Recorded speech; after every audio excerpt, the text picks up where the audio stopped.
Now, you know, I'm not the type of person to clap back because, I don't believe in being petty, or I rarely even comment online.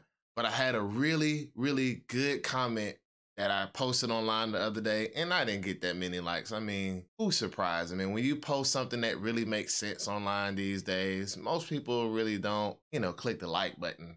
Probably like you that's watching this video.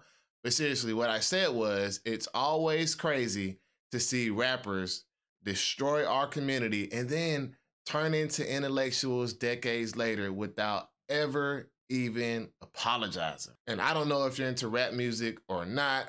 I mean, we have a diverse group of people in the Genius Crew, but there has been a debate, or kind of like a little bit of a beef forming between rapper Rick Ross and another rapper named D1 about rappers needing to do more to give back. And I believe that D1 was saying that rappers can do something substantive to give back, like help out with some of the economic troubles that the Black community faces, or just the community as a whole. And then Rick Ross fires back talking about turkeys and bicycles. I think that however you give back, it's totally up to you.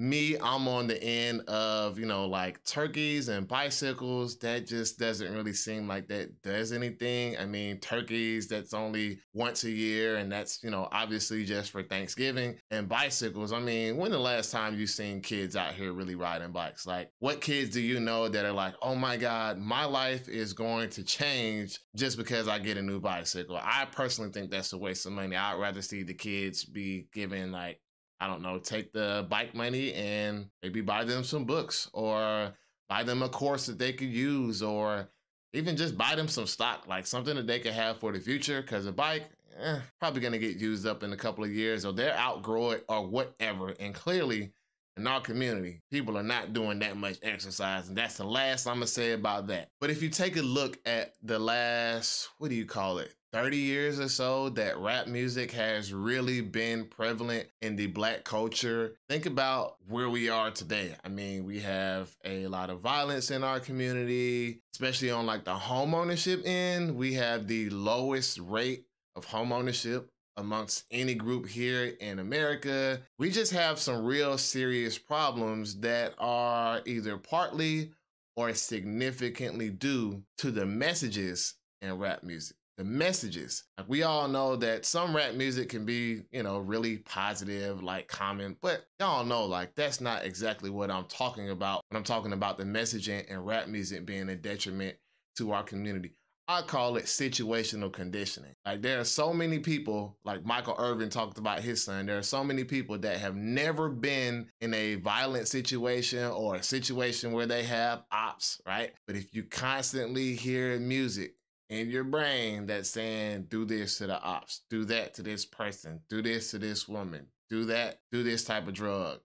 All of those things are situational conditioning, to where if you ever get into that situation, what do you think your brain is going to revert to? Probably what you've heard thousands, if not millions of times, over and over and over and over and over. And personally, I think that we should start to hold these rappers accountable. Like, I would like to see, let's go to these platinum rappers who have detrimental lyrics and say, hey, for every time that your song was played, you owe us $1 to the community to try to clean up some of the mess that you've made.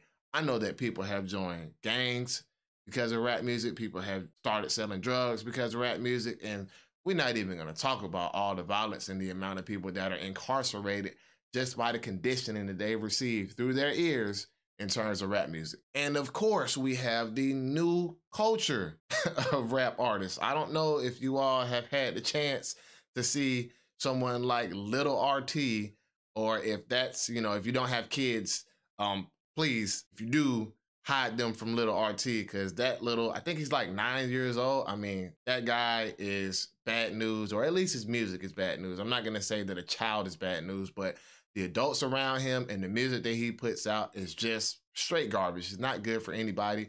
Or on the other end of the spectrum, you have somebody like Sexy Red. And nothing against any of these people personally, but the work that you do is not doing us any favors, especially here in the Black community. And of course, I don't know if you just saw the video that a lot of people were posting online yesterday. The toddlers at the birthday party waving around guns and money. I mean, where do you think that comes from? Comes from rap music. You don't see realtors like myself walking around with guns and money. Well, I got a little bit of money and I am a concealed carrier, but I'm not waving it around and throwing it at people, right? So this has to come from rap music, and it's time to really start holding these people accountable. I'd actually like to see a class action lawsuit, but that's a topic for maybe a different video. And then you have those old rappers, right? Like the rappers that have been in the game 20 years, the young Jeezys of the world, and nothing against Jeezy, man. Listen, like back in 03, 04, man, hey, I was trap or die too, man. Like, please believe it, Jeezy. I know trap or die, like word for word, from start to finish, like the whole album. I can like go through all the songs. I probably can go through the discography of Young Jeezy all the way. But the older rappers, they always seem to get, you know, to a certain age to where they become intellectual and they start writing books and getting on these podcasts and telling the stories about what they've done as if it's like a trophy. There are real people who have been affected by the lyrics and the work and the image that you have put out. And it just always seems funny to me that people just get older and they're like, yeah, man, don't do that. It was like, hey, man, you got me arrested off of that. Like, that's that's the type of stuff that I was on. I was doing what you said to do. So that's always just been an interesting thing to me. Just another thing, like to me, it just seems like blood money. You can comment below. Let me know if you think it's blood money to gain a fortune off of drugs, miscegenation, violence, and all of those other terrible things that we as like sensible Americans don't partake in. Do you consider that blood money for them to make their money off of it? I don't know. But today is actually not about that. Today, we are giving flowers to an Atlanta artist who has seemingly turned the corner. Well, not just him turning the corner, but I'm gonna just say what he's doing is hopefully going to set an example for the next era of rap beefs, right? The next era of, hey, I did this, why don't you do the same? Hopefully this kicks off a new generation of rappers really giving back in substantial ways. But of course, before we get to that, man, play my trap music.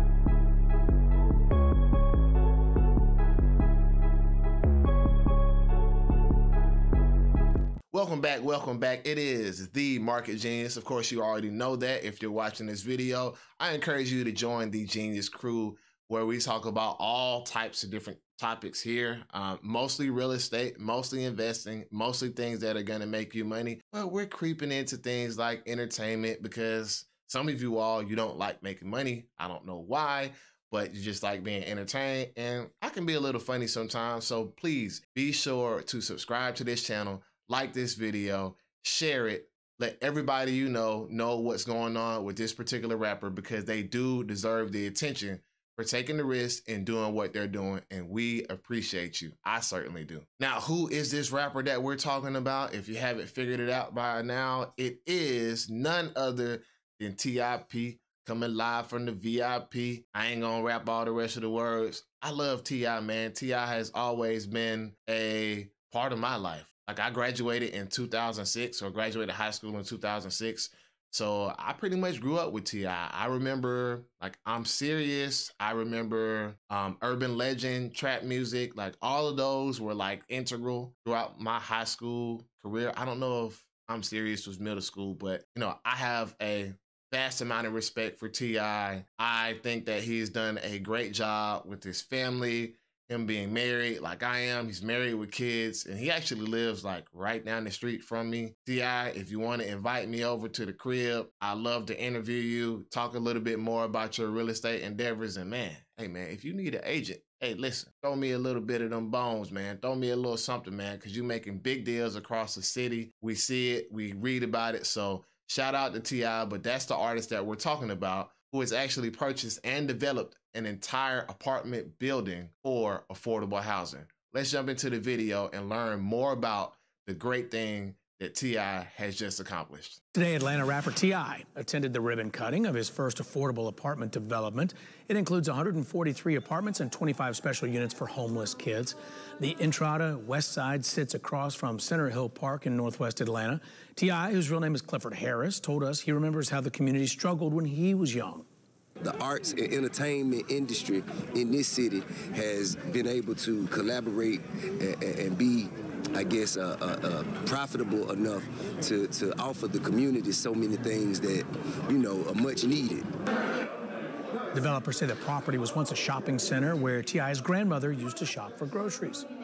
So there you have it, man. Big shout out to T.I. 143 units, and they also have 25 units designated for homeless youth, man. Give T.I a hand clap, man. You should like this video, man. Let's get thousands of likes so T.I will actually see this video. That way that he can know that there are people in the community that actually appreciates what he's doing. Because oftentimes people do things, and especially things like this, and they feel like they're unappreciated for what they're doing. There's gonna be people who like, man, T.I, you should have built 1,000 units instead of 143. And you know what? Everybody's, you know, a real human being. So let's make sure that T.I feels appreciated for what he's doing, especially here by the Genius Crew. So throw T.I a like on this video. Make sure you share it. Make sure you get it out to the public.